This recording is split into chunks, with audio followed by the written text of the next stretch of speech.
ஓம் நம சிவாய. காமரூப தேசத்தில் உலகில் உள்ளவர்களை ரட்சிக்க வேண்டி சகல சத்குணங்களையும் உடைய சிவபெருமானின் வருகையை கூறுகிறேன், கேளுங்கள். முன்னொரு காலத்தில் உலகத்தையெல்லாம் அழிக்கத்தக்க மகாபல பராக்கிரமசாலியான பீமன் என்ற அசுரன் ஒருவன் இருந்தான். அவன் கும்பகர்ணனுக்கும் கற்கடி என்பவளுக்கும் பிறந்து எல்லோருக்கும் துன்பம் இழைத்துக் கொண்டு வளர்ந்து வந்தான். ராமர் முன்பு கும்பகர்ணனை வதைத்த பிறகு பீமன் என்பவன் அந்த கற்கடியை அழைத்து கொண்டு ஜெயகிரியை அடைந்து தாயாகிய கற்கடியை நோக்கி, அம்மா, என் தந்தை எங்கே? நீ ஒன்றியாக இருக்க காரணம் என்ன என்று கேட்டான். அதற்கு அவள், மகனே, ராவணனுடைய தம்பியான கும்பகர்ணன் என்னும் உன் தந்தையை அயோத்தி மன்னனான ராமன் போர் முனையிலே கொன்றுவிட்டான். உன் தந்தை முன்பொரு காலத்தில் தன் தமையனுடன் இந்த காமரூப தேசத்துக்கு வந்து என்னை கலந்தானே அன்றி நான் இலங்கையை கண்டதும் இல்லை. என் தந்தையின் பெயர் கற்கடன், என் தாய் புஷ்கலி, எனது முதல் கணவன் விராதன். அந்த விராதன் ராமனால் இறந்த பிறகு தாய் தந்தையரிடம் நான் இருக்கும் போது அவர்கள் சுதீஷணன் என்ற முனிவரை தின்னச் செல்ல மகா புண்ணியசாலியான அந்த முனிவர் அவ்விருவரையும் சாம்பலாக்கி விட்டார். நான் ஒன்றியாக இருந்தேன். அப்படி இருக்கும் போது உன் தந்தை என்னை கூடி இங்கேயே விட்டுவிட்டு சென்று விட்டான். அதனால் நீ இங்குதான் பிறந்தாய். உன்னை பார்த்து கொண்டு நான் வாழ்ந்து வருகிறேன் என்றாள்.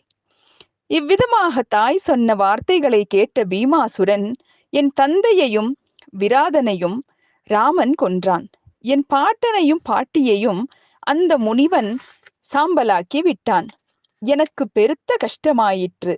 நான் கும்பகர்ணனுக்கு மகன் என்பது உண்மையாக இருந்தால் அந்த ராமனை கண்டுபிடித்து அவனை கொல்லாமல் விடமாட்டேன் என்று வீர ஆவேசமாக முழக்கமிட்டு விட்டு பிரம்மதேவரை குறித்து கைகளை உயரத் தூக்கி ஒரு காலில் நின்று சூரியனை பார்த்து மனதில் தியானம் செய்து 1000 ஆண்டுகள் அருந்தவம் செய்தான். அப்போது அவனது சிரசிலிருந்து ஒரு பயங்கரமான தேஜஸ் கிளம்பி உலகை தகித்தது.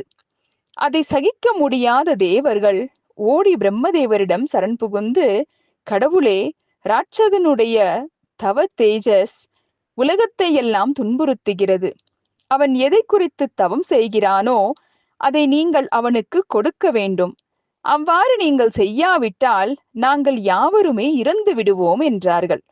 அப்போது பிரம்மதேவர் அமரர்களின் சொல்லுக்கு இணங்கி துஷ்டனான அந்த பீமாசுரன் முன்பு அன்னவாகனத்தோடு தோன்றி, உன் தவத்தைக்கு மெச்சினோம், நீ வேண்டுவது என்ன என்று கேட்டார்.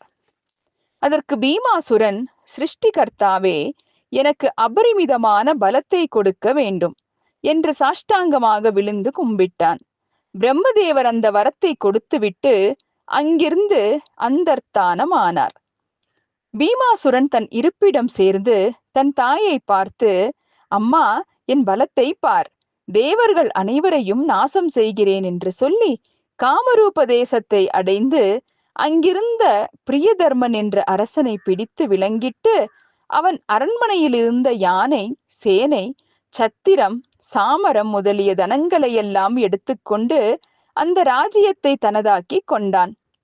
உரிமை பறிபோன அரசனோ சிறைச்சாலையில் இருந்து கொண்டே பரம ரகசியமாக பார்த்திவ பூஜை செய்து கொண்டும் கங்காதேவியை பலவாறு மானசீகமாக தியானித்துக் கொண்டும் இருந்தான்.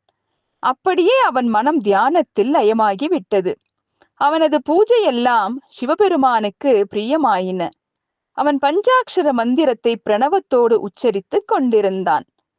அந்த வேந்தனுடைய மனைவியான தட்சிணை என்பவளும் பார்த்திவ பூஜை செய்து சிவ தியானத்திலேயே லயித்திருந்தாள்.